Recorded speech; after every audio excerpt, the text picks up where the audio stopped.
As always, Ted kicks off. Who do you have as your winner of the weekend? Bob Stoops getting the win with the Arlington Renegades over San Antonio. Beat down 33-9. Game one of the year. Easy win. Luis Perez looked good at quarterback. Defense looked solid. They were running the football. The coverage was awesome. Um, did you watch any of it? I watched it early, and then I was like, hey, the Brahmas, that this team is not any good. It's over. It Well, I felt thought over early to me. it was funny that they were on the sideline, sat down with Luis Perez, and he was going on the tablet. They went. He was taking him through the play on the tablet, what he saw. Some of the coverage stuff they do is cool. I like it, but I wouldn't want it for an NFL game if that makes sense. I like the NFL coverage the way it is, but it is cool to see some of the behind the scenes stuff that they do in the UFL. Hold on. You're telling me you wouldn't want Baker to walk you through, like, let's say Baker throws an awesome touchdown pass. Mm-hmm. You wouldn't want Baker on the sideline to walk you through it. No, I don't believe you. it cheapens isn't the right word, but I don't know. I it's too You like the not the it's too like casual if that's the right. mystique of the NFL, Yeah, something. Yeah, I don't know. where it's like he doesn't. I don't want him letting anyone know why he did that. Only him and his teammates need to know. It's too unserious Okay. in the middle of a competitive game to be sitting with the reporter going through. You know what I'm saying? Yes, It's cool for UFL. Like I like, but it's too casual. I guess is the only word I can think of. okay. I've got a question for you then. Hmm. Let's That's what they're paying the guy in the booth to do. let's rewind to what your rookie year, your second year in Detroit. Hmm. You come off the field. You guys just got to stop on defense. You're sitting on the bench. You're going over the pictures. A reporter then comes and sits next to you and asks you to walk him through the drive. What do what does a young Ted Lehman do?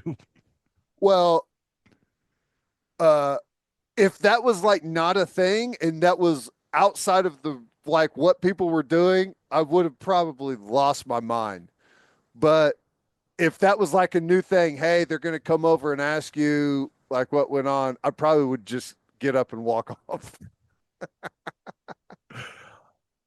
In my head, as I was asking the question, I thought the answer would either be almost fight them or just not say anything. So yeah, that Yeah, those are the two scenarios. I I hope Bob has a great season with the I Renegades. did We too. need to go to a game. I know. I agree. Let's pick one and we'll go. We need to check out their schedule, but yeah, I I still haven't been to one, but I've watched most of the games that they've played all the way back from when they started.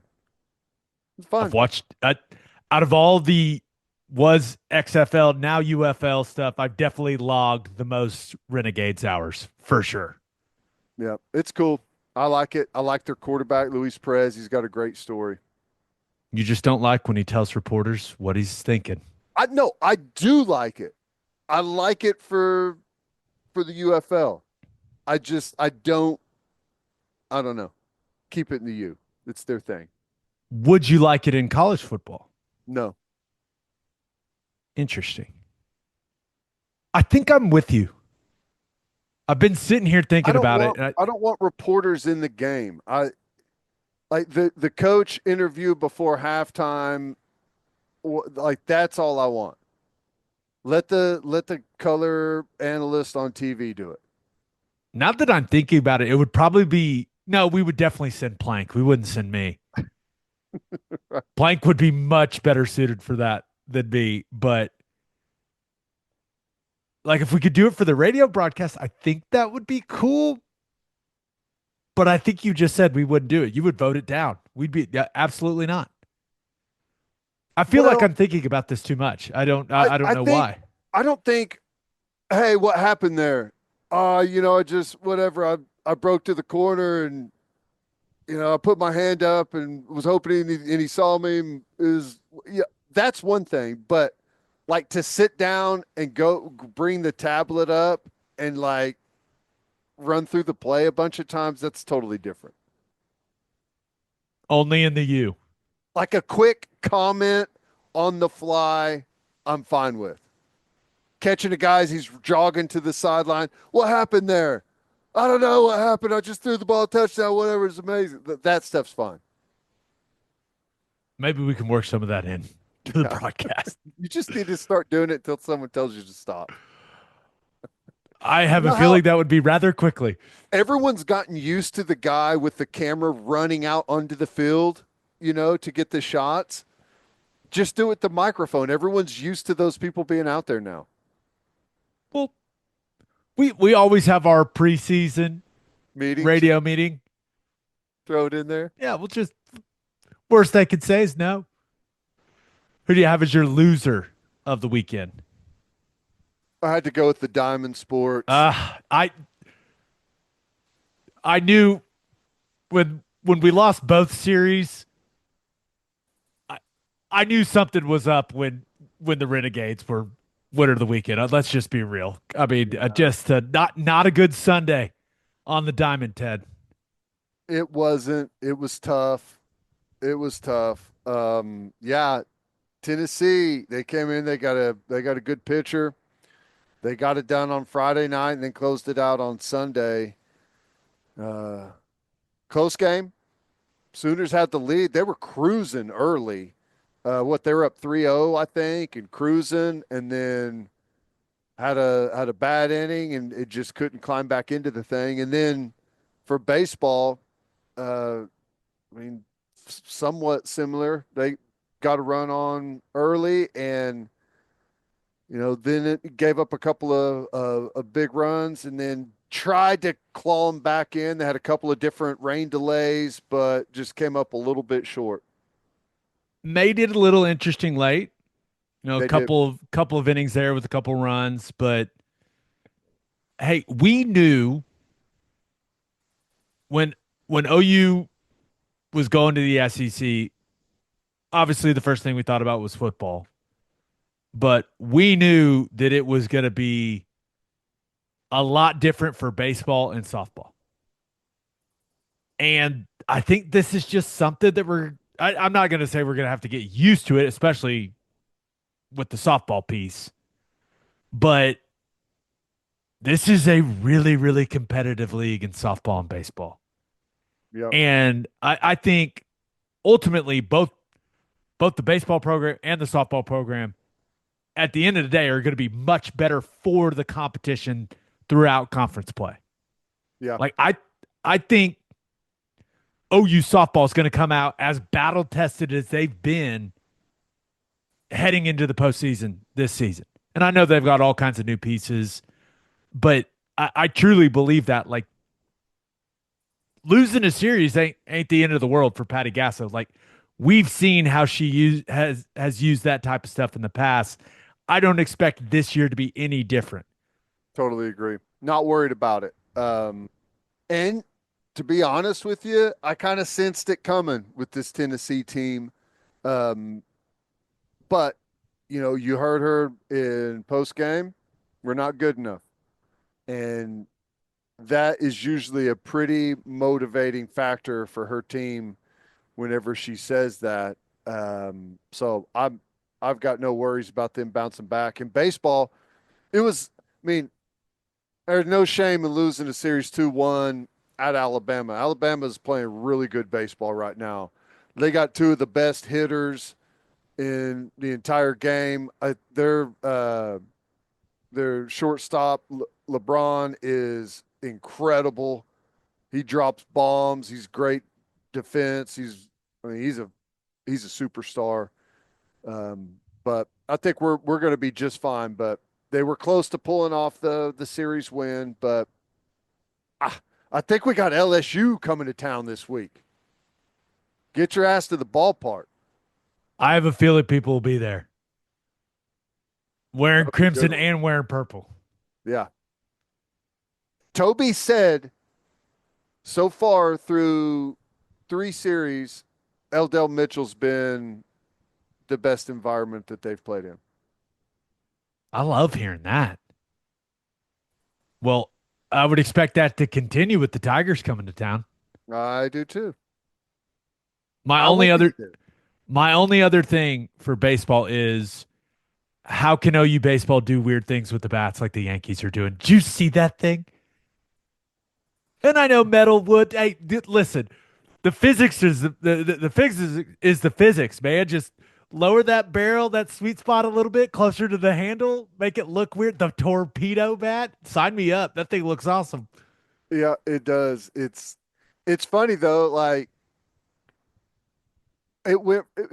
it turned into a thing in one day pretty much to where the new you can't even get an original image of it. They've all been so drastically photoshopped now. It's hilarious. When you hit 9 homers in a game, people start asking questions. Yep, that's right. It will be interesting to see if that if that becomes a Everyone in the bigger league trend will have across them in a baseball. week. Yeah. Yeah, like hey, there are so many guys in Major League Baseball going, yeah, I want to try that. Like, get let me take BP with one of those. I just want to feel it. Whoever the guy is that designed it, I hope he has a patent on that thing. I think it was basically the Yankees analytics department, They hired someone, right? just like they had all the data where a couple guys were hitting it closer to the handle pretty consistently, and they said, "Hey, let's move the barrel closer to the handle." Like that's I Keep your swing. We'll move the sweet spot. yeah, Makes sense. it's kind of crazy that that hadn't happened already, right? It's the year of our Lord 2025. Yeah, I guess so. All right, let's finish up with my winner and loser. But first, We are brought to you by Mando. We are Mando men. Mando's whole body deodorant is the only deodorant I use, and that's the truth. Not lying just for the ad. It's safe to use anywhere on your body and is aluminum free and dye free. The Clover Wood scent is great. So is the bourbon leather. Pro Sport is my favorite though, but it's nice to have some options, which is why I love the 3 pack. You can order with one of each scent. Luckily, I have a dis. Luckily, they gave us a discount code to help you get hooked on the best smelling whole body deodorant on the market. New customers get $5 off a starter pack with our exclusive code OK Breakdown. That equates to over 40% off your starter pack. Use code OK Breakdown at shopmando.com, shopmando.com with code OK Breakdown. Please support our show and tell them we sent you. Smell fresher, stay drier, and boost your confidence from head to toe with Mando. and like to tell you about Huel Black Edition Ready to Drink. It is a meal in a bottle, and one bottle contains 35 grams of protein, 27 vitamins and minerals, and is low in sugar. Go to huel.com/OK Breakdown and use code OK Breakdown for 15% off your first order plus a free gift. Huel is a perfectly balanced meal designed by nutrition experts to take the guesswork out of healthy eating. Huel has great flavor options with vanilla, chocolate, strawberry banana, and iced coffee. As you can see, strawberry banana has become my go-to. Good. Love drinking one between lunch and dinner. Gets me through it. Gets me through it. That way I don't eat something unhealthy at the house. I just rip a Huel. Nothing more convenient than just cracking this little top down the hatch. Easy. It couldn't be easier, people. Also, the iced coffee got a little caffeine in it. for the morning. Tastes really good. I mean, these things are great. Go to Huel.com/OK Breakdown and use our code OK Breakdown for 15% off your first order plus a free gift. That's Huel.com/OK Breakdown and use code OK Breakdown. Delicious and nutritious. I really like them. I do too. My winner of the weekend. I hate to do it, people. The Duke Blue Devils. My Ooh, goodness. Ted, Bama was coming off a historic offensive performance against BYU in the Sweet 16. Dropped 113 points in the Sweet 16. mm. Duke held them to 65. Win 85-65. That was impressive. And Cooper Flagg didn't even play that well, man. Yeah, they. I hate to say it. I mean, you've been saying it for a long time that Duke looks like the team to beat. I'm starting to come around to that. Starting to come around. That Alabama win was super impressive. Con Knipple, which, by the way, just we haven't really talked about him this year. Just an awesome basketball name. Yeah, I like the way he plays too. And I think some people that probably aren't super dialed into college basketball probably like, oh, that guy's a really good player. He's good. Yeah, he's like projected to be the 10th pick of the draft, by the way. Yeah. Flagg's going to go one. Knipple's going to go, top 10, top 12. Like he's every mock draft I've looked at, he's projected in the lottery. Like they just got dudes. Malawach guy is enormous and athletic, and he plays his role perfectly for them. Protect the rim, set great screens, and dunk the basketball. That's it. Whether you catch it from a bounce pass or they throw you a lob. Dunk the ball, protect the rim, set great screens. I mean, he's been He looked awesome like for them. Dikembe Mutombo Oh, sending a couple shots into the cheap seats. I thought the most impressive thing was, Flagg did not shoot the ball particularly well.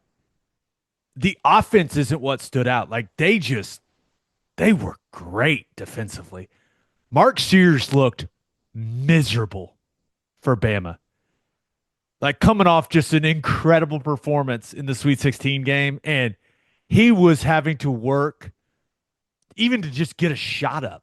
And I know he's not a big guy, but I thought Duke did a great job taking essentially the way that Bama wants to play away.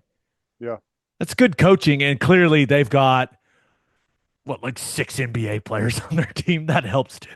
they're crazy good. I just still can't wrap my head around how physically mature Cooper Flagg is for that size. And he's been that way for multiple years, and he reclassified.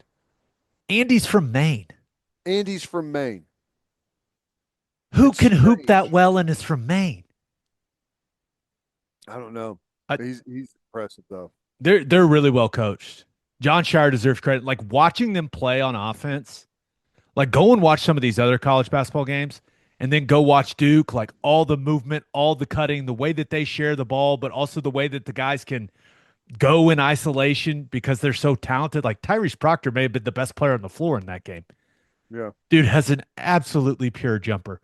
But it's just, I know it's Duke, man. I get it. It's a really enjoyable brand of college basketball to watch. I mean, really, really enjoyable. Still you still Give me Duke, dude. Yeah. yeah. Hard to argue with that right now. I, and we'll see. But what, Houston? I could Houston just take them into the deep water and make it as ugly Maybe, as possible? maybe, Maybe. but doesn't feel like it. Duke's opened at as a 4.5 point favorite in that game. I'm yeah, I mean it is All 4 1 seeds, by the way, in the Final Four. yeah. It is a Ultimate chalk. contrasting of styles, and I guess you'll see who wins out, but I have I thought I picked I thought I picked Florida to win it all. Turns out in my bracket, I picked Houston to win it all. And I don't feel good about that matchup right now. You got a chance. Maybe Duke doesn't shoot it well. You never know. Never But know. hey, I John Shire, dude took over for Coach K after playing for him, winning a national title, and then coaching for him. Like, I can only imagine how much pressure he felt once he was the guy.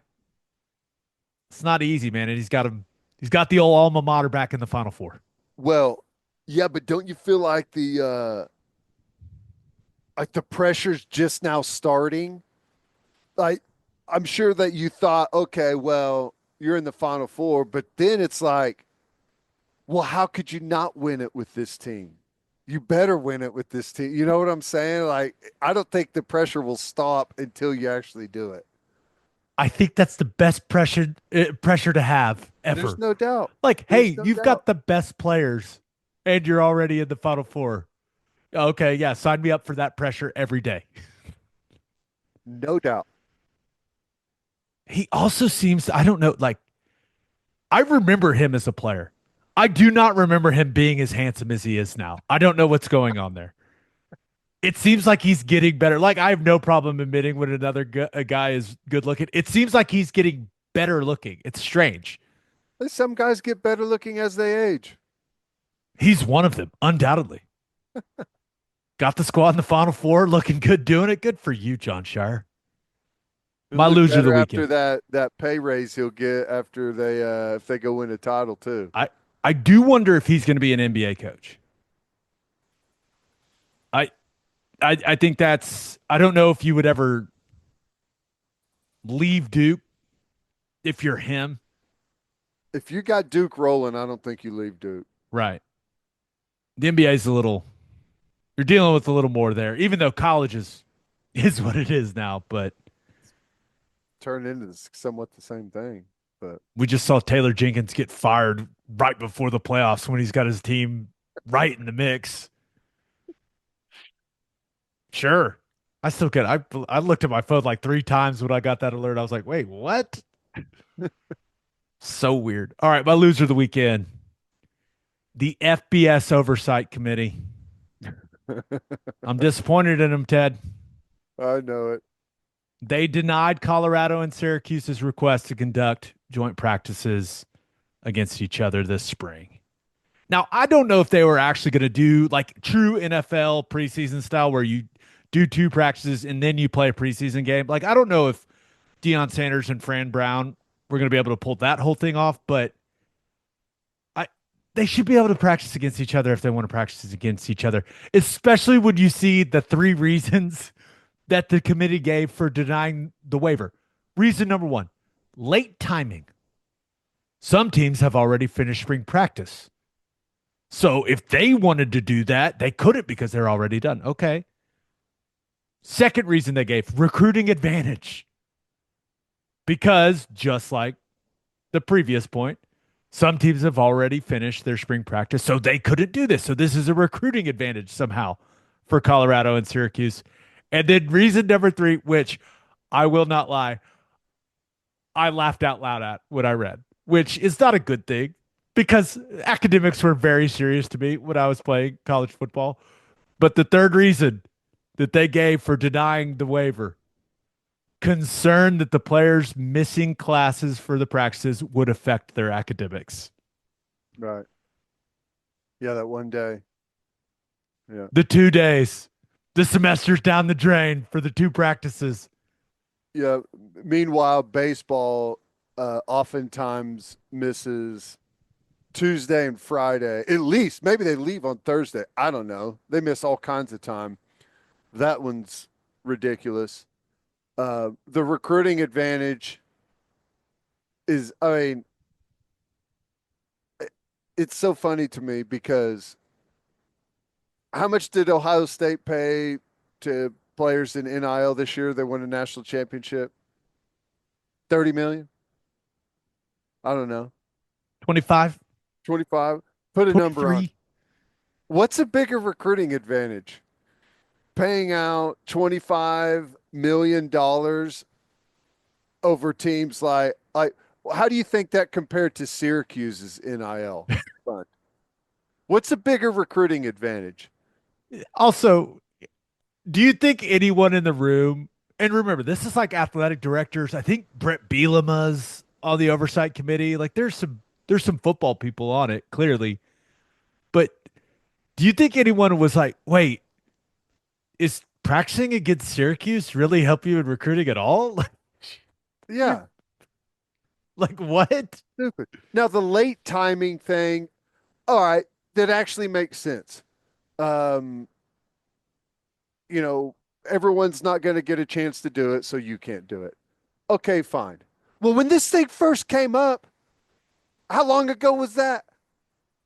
3 weeks ago, before anyone, about the time everyone started spring ball, right? But it took the committee so damn long to get to it. They could have done it over Zoom that day, but no, they let it, just kind of sit there and fester forever. And then by the time it's too late to do it, they say, the timing's too late. I feel like it's I going to happen in the future, though. the committee did add that they will quote a concept that could permit joint practices in future seasons. They will discuss a concept that could permit spring practices in future seasons. My hope is that coaches that want to actually do this press the oversight committee right now so that they can do it during training camp. Yeah. Just just press them on it. There's there's plenty of time between now and training camp. Just say we want to do this during training camp, and I guarantee you, there's some coaches out there that actually want to do that during training camp. It's a Probably. good change up during camp. There's a reason all the NFL teams do it. Yep.